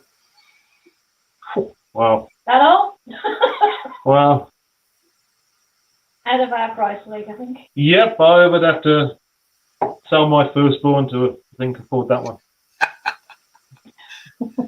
Well, they've moved out now, so you can just sell them anyway. Well, that's right, yeah. We'll keep the grandson. Yeah, we'll keep the grandkids. So.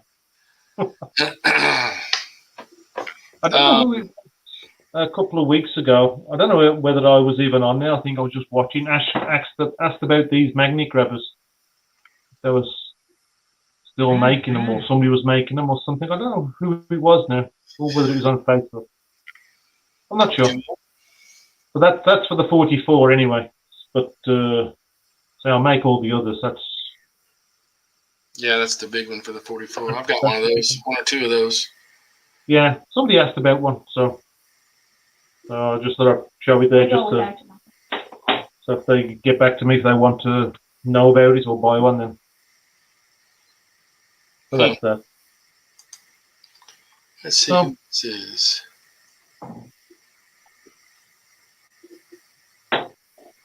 Doesn't say who this seller is.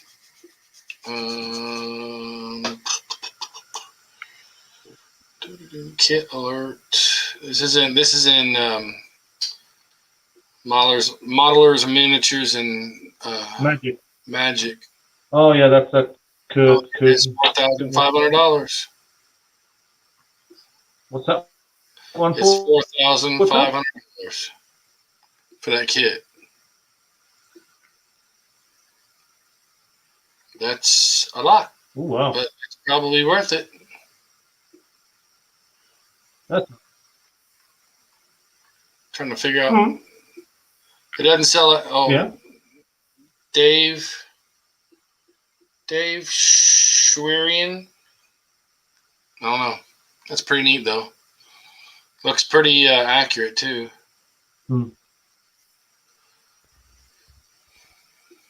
Yeah, well, Jim Small sort of like said it was pretty good. Right on. Yeah. George DeHar said the 66 Enterprise. That's Steve Neal's. Was about 25 grand by the time he put it all together and put lights in it and everything. Wow. Well, you could buy a Chevy truck here for that. Wow. But it's not an Enterprise. Come on, man. That's funny. That is true. An Enterprise won't get you through the snow either. No. An Enterprise ain't going to pull your camper. But still. If I had the money, I suppose I could might entertain that one. But. So Gregory says he can make that 66-inch Enterprise. Just hit him up on his Facebook. That's pretty cool. So I asked if you had a website. That's I don't believe you do, but you've got a Facebook, Mike's Machining. Yeah. Just let's see if we can. Yeah. You just got and on props and ships as well, but people have got to not just have a post to say, "Hey, I want one of those," because it just gets lost. Then they got to either send it in Mike's Machining, and then I've got a record of it, because otherwise everything just gets lost, or a PM. Because sometimes they just in a message or something on Facebook post, and it just gets lost. That's the only problem. Right. Private message or email. So yeah, it's just private message, email, or my Mike's Machining, which is the only three ways I can remember people or get to them. Yeah. So here's your Mike's Machining Facebook page. Yep. Yeah, that's it. So anybody wants to get a hold of Mike, you can do that like this. So Gary Reynolds, here's Mike's Machining Custom Works page. Yep, that's it. That's when I was scribing sensors. Yeah, that was that picture there was when we were just making a batch of about 30 sets of sensors for the 22 that particular day. Oh, yeah, because Debbie actually scribes those. Oh gosh. Oh, I remember that. That's the deluxe kit that came out, I believe. Yes. Yeah, I decked it all out with everything. Yeah.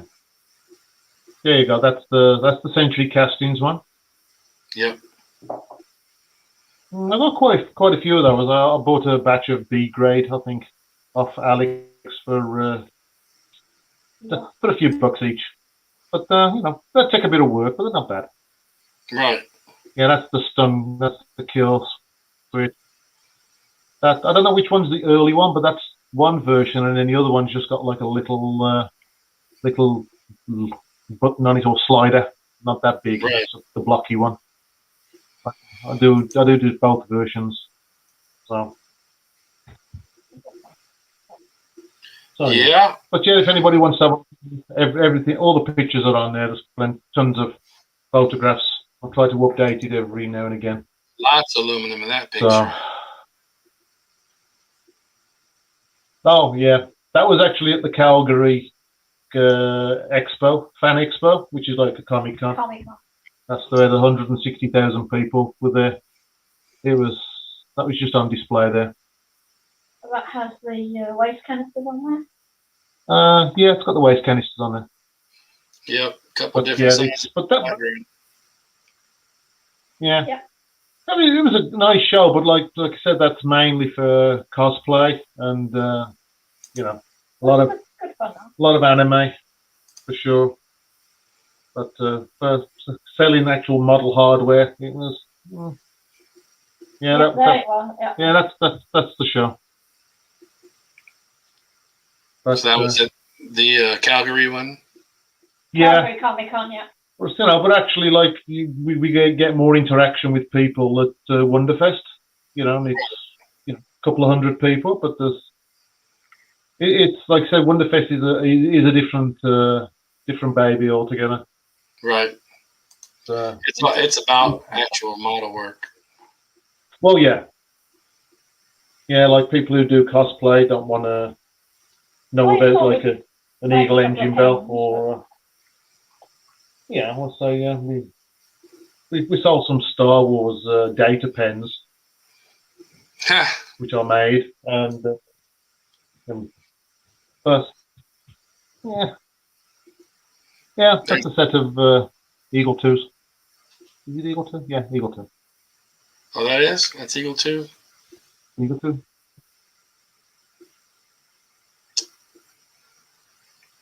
No more. Yeah. So anybody wants to get anything from Mike, just hit him up on Mike's Machining or Messenger. Yeah. Oh, just on a personal note, Todd. Just so you know, there you go. I made some PEs for you, okay? Oh, those are mine? They're all for you. Well, yeah, they're all yours. So just so you know that you've only had them on order like for about a year and a half, so. So it's doing pretty quick, So yeah, I'm doing pretty well. Yeah. So. That'll work. So, yeah. So that's like you said, that's the 12-inch. Yeah, the product enterprise type Eagles. And you can see the difference in size. It's like, So yeah, but that'll fit the warp as well. The warp kit and the old Ertl kit that will. So it's the same. It's all that 196 or 187th, whatever size you want to call it. Oh yeah. So it'll start out small. It's all out of solid, but it's surprising like how many people. Yeah, that's for the Monkey Works or Alfred Wong's. Yeah. Before I painted the shroud, I actually had to make a shroud because Alfred Wong's it's accurate to the smaller scale hawk, but that one is the same shape as the 31-inch hawk, the 124th. So I decided to modify the kit to make that, and that corrugated piping is just a drinking straw. You know those bendy straws. Yeah. That's what I made the pattern on. For that. When you can get plastic straws, they seem to be getting. Better grab a hold of some because they're trying to get rid of all of them. Yeah. I bought several boxes because that bendy stuff was always useful for making stuff like that. So, so that's pretty much covers most of everything I've got. But it's just having the time to actually finish stuff now. That's my problem. Gary Reynolds wants to know if you guys go to the UK model shows. We'd like to. Oh, yeah, we'd like to. We went on holiday once. I don't know when it was, 18.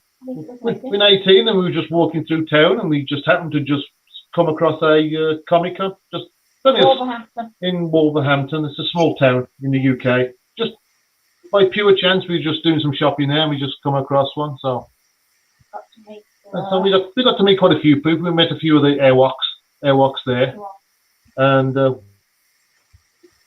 we met the guy who played Boba Fett. No, Boba Fett. Was it Boba Fett? No, Greedo, yeah. And then the guy that played the little guy. Yeah, the little guy. Yeah, then there was a couple of Airwalks there, but the guy who played Greedo, so I had to ask him, like, did you shoot first? So, yeah, but that's the thing I noticed with the Comic Cons in the UK. They seem the guests seem to be more involved, like they sort of like mingle with the people there. They're not always stuck behind the table. Now, I don't know whether it's I don't know why that is. We met up with a few people when we went to IPMS in Telford a couple of years ago. That was nice to meet up with Sanjay and Chris Potter, and we got to meet a few people there. We just said we were going to be there, and we arranged to meet in the cafe area.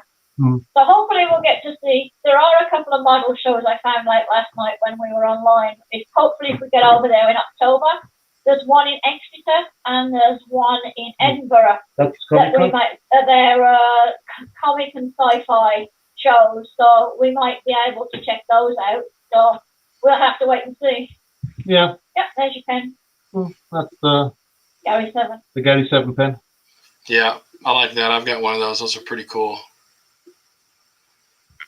If you don't have a Gary 7 pen, you're not a true Star Trek fan.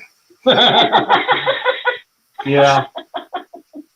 I actually got a couple of these, but I haven't. Again, they're unfinished. I haven't made the balls and the spring on them yet. They're the hardest part. They're the hardest part to actually. Everything else is fine to make on those things, but it's just making that stupid 2 balls and the spring to actually function. It's like there's some things in what I make that I get it easy, and then there's some things that look easy, but they're like the most ridiculous thing to get to work. Right. You know, like I said, I've got 2 there, but I haven't bothered with the balls on them yet. So yeah. Yeah, and like it says, cat's paws. That's another one that people like. But again, I've got lots of bits, but I've got nothing assembled. That's you have to. Everything I do is a juggling act. Like people want stuff right away. Some people have got shows to go to, or they got a commission there on the building. So you kind of had to juggle things. But the woes of owning your own business, I guess. Yes, sir. So, plenty of stuff to do. Oh yeah. You can't say you don't have nothing to do, right? No. No. Especially when we get the local businesses coming. Yeah, and like I said, I also do stuff for the local brewery in town. They used to always have stuff breaking down, and for the hog processing plant, I've made stuff for them. So I do real work, but the only problem with that is like the hog plant in town, when they break down, they work on about what did they say, $6,000 an hour. So for if one part of the plant is down, that's $5,000 an hour. So that's why they say, well, I need this part right away. So then I basically have to drop everything to fix something for them. And that's why things kind of get, I can make promises like, yeah, I'll get your Enterprise deflector dish out, or your set of 22-inch sensors out tomorrow, but then you get things that just happen. And Would you ever consider a Space Odyssey part at an atomic pen of George Dyer? George Dyer, okay. Well, so I've just got a question there from George Dyer. think that's Yeah, pronounced would it you right. consider the Well, sure. 2001 Space Odyssey Parker Atomic Pen? Well, How do you sure, want if to you know can, if you got a drawing of it. Yeah, if we I can get can a. make most. Email the drawing. I could probably have a go with that. Okay, George, there you go. We got to get the information on the pen, and he'll have a go at it. That's right. Like I said, if you got some good screenshots or you got some pictures, good close-ups of the actual thing, then that's fine. I can work with that. Yeah. Is that the one that they had in the Orion space shuttle thing, or the Orion ship, and then it was just floating in midair? Is that the one? It was floating on that plexiglass thing, Sounds and familiar. then the space attendant or whatever grabs it in midair and gives it back to him. I don't know whether that's the one. But I do remember that pen floating. Oh, that was in. What was that? I thought that was 2001 because he was on that Orion shuttle going to the moon, Oh, okay. and it was just George is trying to get the picture now. Oh, excellent! There you go. Yeah, that was in the Orion shuttle. Yeah. So yeah, there's some things I can easily make. Some of the newer stuff though, I have a lot of trouble because a lot of it's 3D printed now. Like some of the like the phases from like the newer Enterprises. It's there's not a lot you can do with those. You know, but the sort of the older stuff, which is like they did actually use a lot of aluminum. You know, you can actually replicate that. Yeah, like those buttons you've got there. That's just a mechanical thing. But a lot of stuff is now for the movies is just 3D printed, so it's all shapes and it's compound curves, and it's just, you know, unless you got a CNC, then it's right. It's beyond well, I say I could make it, but it's time and money in it. Like it'd be cost ineffective to actually buy it from. I'm making it on a manual machine, so that's that. I think George just sent me a picture. Yep, hold on. I'll put it up.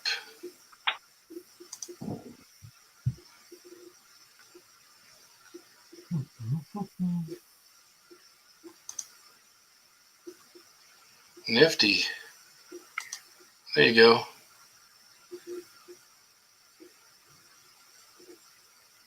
Yeah, I think that's something very doable. Yeah. I don't see why not. This guy's name Parker on it, so yeah. There was a Parker pen. Yeah, you saying about the Parker pen? The Parker pen. The Parker. I actually had a email. This is going back some years. I had an email from the grandson of the guy who started Parker Pens, and he wanted me to build all the aircraft that their company used, like their private aircraft collection. Like they use some like Beechcraft. They had quite a collection. He showed me pictures of their fleet of aircraft, and he asked me to build these aircraft for him. But he said, he was going on a trip to New York, and he'd get back to me as soon as he got back from his trip, and we'd start discussing how going about these. But that was on September the 10th, and I never heard back from him again. Like, you know, if he's out there listening to this, which I don't know, like, you know. We probably figure he was in the trade tower. But, you know, please get back to me. But I was assuming that at that point he was visiting the trade centres or something, I don't know. But here is the grandson of Parker Pens. He just wanted these things for going on his shelf in his office. And he told me what he wanted them for. Just a collection of aircraft, which is with the Parker livery on the side of the aircraft. And but he never got back to me.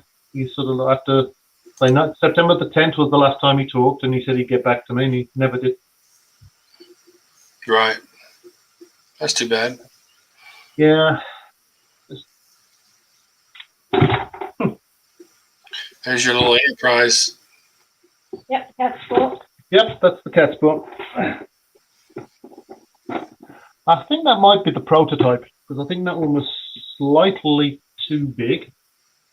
That was the one that Neil Strawbridge gave me the dimensions for, or photographs, and I think I misscaled it for some reason. And it's actually about a third too big, I think. But it's still diametrically accurate to the cat's paw. It's just that it's scaled up too big. Right. So, yeah, because all that information is on the Smithsonian website. So the actual one still exists. Pretty nice little thing to do, though. I mean, you got it looking pretty good. Yeah, it's a lot of little parts to it, though. I prefer things that are actually, you just machine in one shot and it's a done deal. Like, like a 44-inch engine belt, it's just one piece and that's it. That, like, you got to machine to a point where everything fits without showing lots of gaps, and they're a little tricky, but they're still doable. They're say I've got, how many have I got here to make? I've got 9 here in various stages. They are little, aren't they? Yeah. Yeah, that's the deflector. Now, I made it like that so you could get it in the post easy. Because you can have it assembled, but then you've got to have a box. Because Canada Post is... I can send things to the UK cheaper than I can send... No, I can send things cheaper to the States than I can to to Toronto within my own country. Really? It's just, I don't know why. Like I can send that, and it costs about $8 to send to the US. Right. But if I send it to Toronto, which is just like across the next province over, that's like 15. And like it just doesn't make sense. So, because that's always been my problem. Whenever people say, "Oh, I want this, and this, and I want it shipped tracking," it's really, really expensive lately. Yeah, well, it's getting that way. That's the shipping seems upside down right now. Yeah. A lot of processing plants have been reduced capacity, and then they've had COVID outbreaks to shut them down. The one in Mississauga, Ontario, was shut down for a while because they had a large COVID outbreak, and that's a major hub for shipping stuff to and from the States, or even from to England or all over the world. It has to go through Mississauga or Vancouver. And like if the site's down, they're just storing all these parcels, and you can have them tracked, and it just tell you it sits there for 6 weeks. Yeah, it's just ridiculous shipping is lately. Because like we're such a vast country, and we have very few people in here. We don't have no towns in between the vastness. So like everything, like if I ship something to west to Calgary, it has to go east first to Winnipeg, and then it gets shipped to Calgary. And it's just like, it's just, that's just the way Canada is. So, yeah, that was. There's a nice little display of what some of the stuff you offer. Yeah, that was we were setting up the display for Wonderfest that year. Mm-hmm. So we just bought a little light box, and then we just bought those boards. And we were just having a test at home to see what we could actually fit on I think it's an 8x4 table. Right. I think that was our first year, so we thought we'd just check that out. So, so hopefully we'll get to Wonderfest this year, but there's no guarantees of anything at the moment. Yeah, it's still kind of early, especially with what's going on in the COVID or anything, but I don't see why it wouldn't work. I mean, by June, a lot of people have the vaccines. We should be reopening and getting life back to normal. Yeah, well, say in the States and in the UK, they're certainly moving themselves to get these vaccines, but here they're sort of like I think this last month, I think we just got 1,000 vaccines. I think for Manitoba, was it something like that? That's supposed to be Or 1,000 coming. We seem to like get them in batches of 1,000 all the while, and then like because we're like 42nd on the scale of countries waiting for vaccines. I think the US and the UK and Israel, and places like that are all way up on the scale, but we're 42nd. I don't know why. So we're way down. So we'll be. They promised everybody will get a jab in their arm. One jab by about July at least. But then again, you need the second jab, and then they were thinking of increasing that to 4 months in Canada between the first and second jabs, which, yeah, a lot of the health officials don't like that idea, but they just want to get one jab into everybody to begin with. So, Yeah. But we'll just have to wait and see. Yeah. But again, we're still dependent on whether the border opens as well. Like we can have the jabs, but our border's been closed now for almost a year with the US. We haven't been able to go anywhere. Yeah. Yeah. So we'll see. We'll see how it goes. So did you do aluminum parts for this? Yes, that's the MLEF. That was the Randy Cooper one. In fact, that actually might be a photograph of what I actually made that for a guy in Texas, I believe. And he actually lit it all up. It's actually nice. And those bells are actually based on the AB 22-inch. That's what he used to I remember you asking me about those. Yeah, so that's why I could make those. You have an AB, I think. No, we don't have one in the shop. No, it's in the house. So yeah, it's just the AB Eagle, which I actually have. There they are. There they are. Yeah, and the ball screws off, obviously. Yeah, I think didn't I send you a set so you could do that? Yep, you were the one who supplied me with the AB because you wanted to convert, I think, your AB up to modern standards or something like that. Mm-hmm. So I made some 22s for that one for you. So yeah, that's the MLEV they call it. Yeah, that was quite the model because that was at Wonderfest. Right. You always see Wonderfest. It's a Randy Cooper creation. So. Yeah, somebody did a really good job at doing. They got foil up here, gold foil. Yeah. And everything. Yeah, they're really nice kits. They're probably a bit more than I could probably afford. They're not cheap because they're a limited run, I think.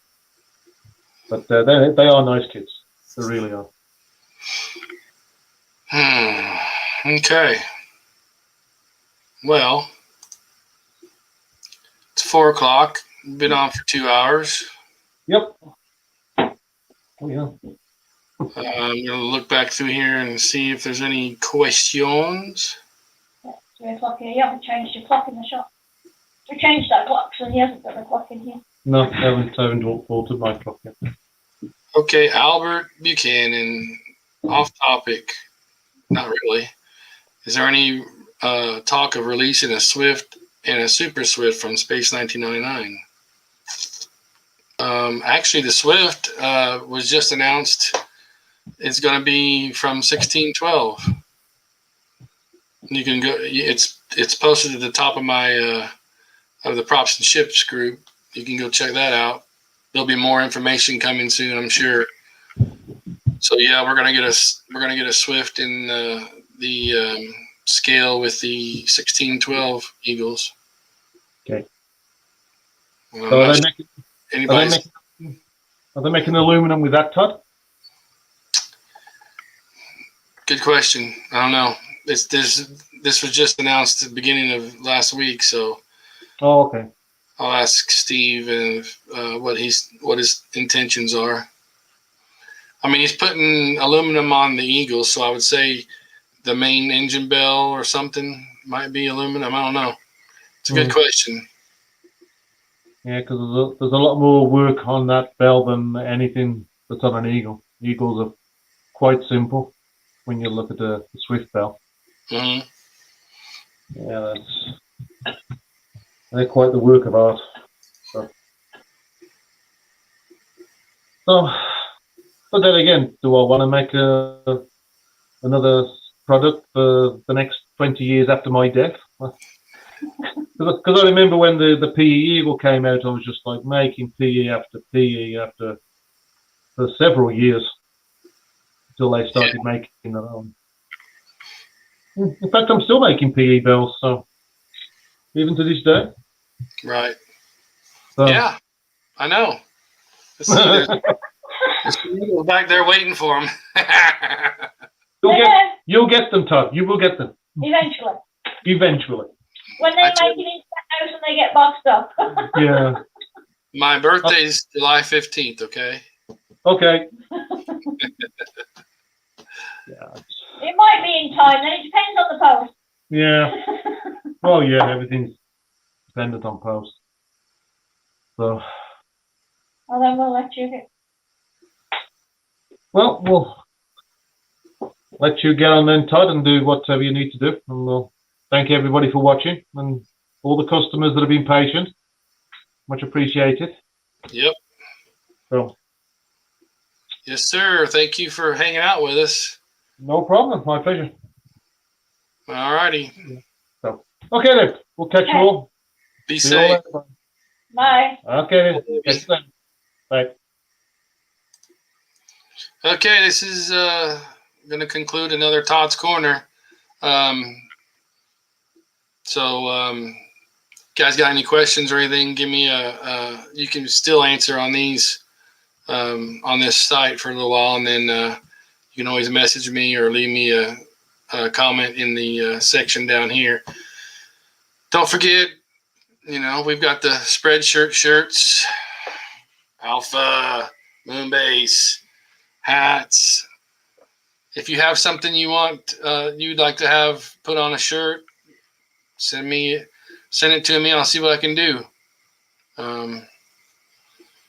And it's if you look in the group, you'll see where the website is for Spreadshirt for us, and you just look up Props and Ships and you'll find us. So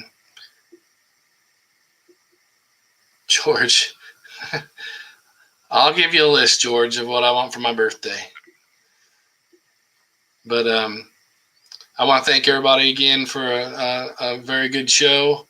It was cool to talk with Alfred, and he's a really good model builder. If you need a commission, I'll put his information in the comments down below, and some other stuff for the Spreadshirt and all that good stuff. If you got any good ideas for one of these shows, or you want to be on the show or something like that, give me a holler. All right. Thanks a lot, everybody. See you next time. Sundays, 2:00. Adios.